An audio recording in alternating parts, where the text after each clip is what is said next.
Agustín, si te parece bien, empecemos por el tema de evolución. Los últimos años, las últimas décadas, en tu opinión, ¿cuáles son los principales puntos de inflexión, los principales altibajos en la evolución del entorno mexicano que nos permiten entender el punto actual?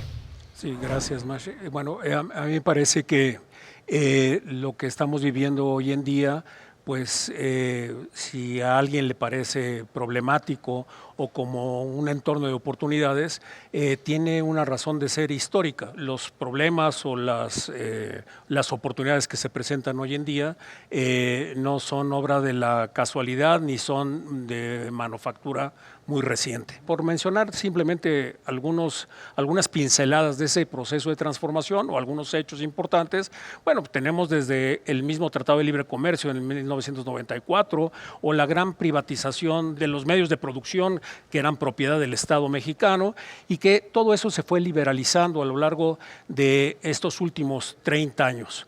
Y básicamente desde Miguel de la Madrid hasta el presidente Enrique Peña Nieto, básicamente seguíamos la misma tendencia, ¿no? En el sentido de liberalización, en el sentido de desembarazar el Estado mexicano de la propiedad, de los medios de producción y de generar procesos de transparencia, de rendición de cuentas, de la generación de órganos y organismos autónomos para precisamente crear mecanismos de compensación o lo que ahí se llaman los famosos contrapesos al poder omnímodo que veníamos heredando de ese sistema hegemónico de partido único desde el año 1929 hasta finales de los años 80.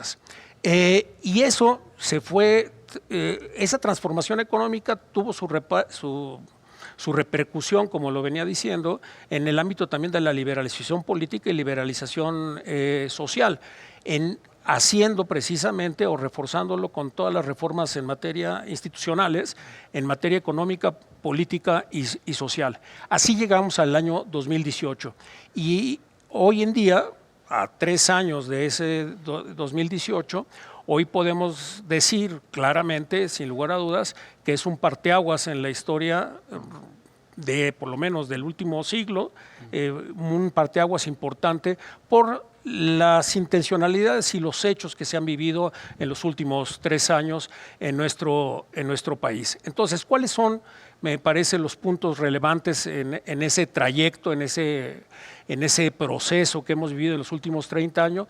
Bueno, algo fundamental es la transformación económica de nuestro país. Hoy en día México, por ejemplo, es el país que más tratados de libre comercio tiene en el mundo, ¿no? Es una democracia, como la califica The Economist, una democracia defectuosa, pero al final de cuentas es una democracia. Tenemos hoy más sociedad que Estado, digámoslo así. Ha crecido el tamaño de la sociedad y se ha reducido el tamaño del Estado. Insisto, hasta el año 2018 básicamente esa fue la tendencia. Y yo creo que eso es lo más, o son los puntos más relevantes de todo ese proceso. En tu opinión, ese reto de escasez de gobernabilidad, ¿qué retos y qué oportunidades o qué tipo de corresponsabilidades crea para el sector privado? Al empresario como tal, pues le aumenta los costos de transacción en todos los sentidos. ¿Dónde es más barato invertir? En un país donde se tienen que pagar corrupción para poder invertir o se tienen que pagar los costos financieros por no poder llevar a cabo una inversión determinada por exceso de regulación, etcétera, etcétera. Bueno, entonces evidentemente el tema de la gobernabilidad no es un tema teórico, es un tema que toca los bolsillos de los empresarios, por supuesto, y de los ciudadanos en general. Ahora, algo muy importante es ¿cómo podemos generar esa gobernabilidad si somos corresponsables de la misma? Bueno, algo fundamental es que la gobernabilidad se genera precisamente en la comunión de los intereses tanto del gobierno de turno con empresarios y con sociedad. Entonces, cuando se comparten los intereses, cuando se comparte un proyecto de país en común, entonces se puede generar mucho valor económico, valor político y valor social. ¿Tú qué ves? O sea, ¿qué tipo de responsabilidad, qué tipo de invitación quisieras hacer a la sociedad en general, especialmente el sector privado, en cuanto a conductas democráticas que nos permiten tener instituciones democráticas siempre más fuertes? Hay como dos maneras, dos acercamientos al tema de la democracia, digamos en términos muy gruesos. Uno es verlo, la democracia, como un código ético, ¿no? Axiológico, ¿no? Es decir, es que es importante en la democracia la transparencia, la rendición de cuentas, la legalidad, la justicia, el bien común, etcétera, etcétera. Esa es una manera de verlo por ahí. La otra manera es verlo de una manera más en términos de realpolitik, digámoslo, en pocas palabras. Es decir, en términos prácticos, ¿qué quiere decir ser un demócrata?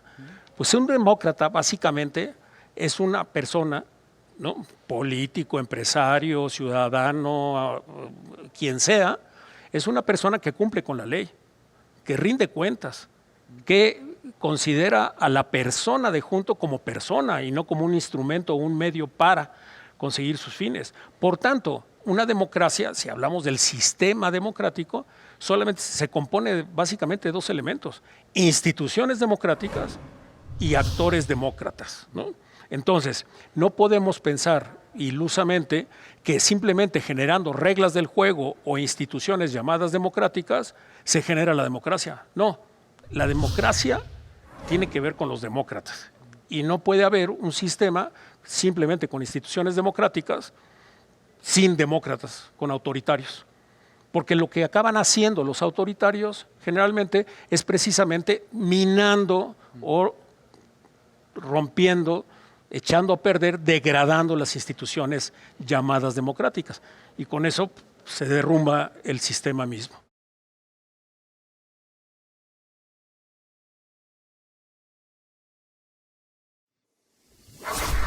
IPADE. The World Calls.